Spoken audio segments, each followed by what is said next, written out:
Coca-Cola সহ Israeli পণ্য পরিত্যাগ করা বা বর্জন করা এটা কতটুকু আবশ্যক? আসলে কোনো দেশ অথবা কোনো বস্তুর সাথে আমাদের মৌলিক কোনো সম্পর্কহীনতা নেই। আমাদের সম্পর্কহীনতা অথবা ভালোবাসা সবটাই আল্লাহর জন্য। আজকে ইসরায়েল পৃথিবীর সবচেয়ে বড় সন্ত্রাসী রাষ্ট্র। তারা মুসলমানদের উপরে নির্বিচারে জুলম চালাচ্ছে।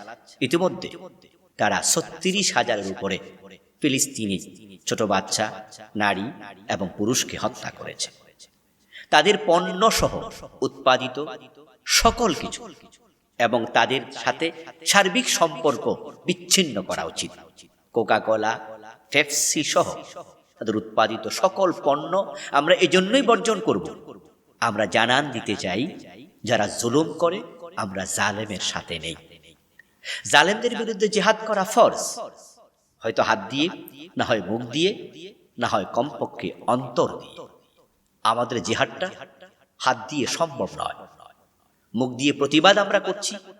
আর আমাদের আন্তরিক জিহাদ যেটা, কমপক্ষে তাদের উৎপাদিত কোকা-কোলা সহ সকল পণ্য বর্জন করে আমরা আন্তরিক জিহাদ করছি। এই মুহূর্তে তামাম পৃথিবীর সকল মুসলমান, শান্তিকামী, মুক্তিকামী সকল মানুষের উচিত ইসরায়েলের সাথে সার্বিক সম্পর্ক বিচ্ছিন্ন করে তাদেরকে জুলম থেকে চুপ করতে বাধ্য করা, জুলম থেকে তাদেরকে ফিরিয়ে আসতে বাধ্য করা। আল্লাহ তাআলা দান করুন।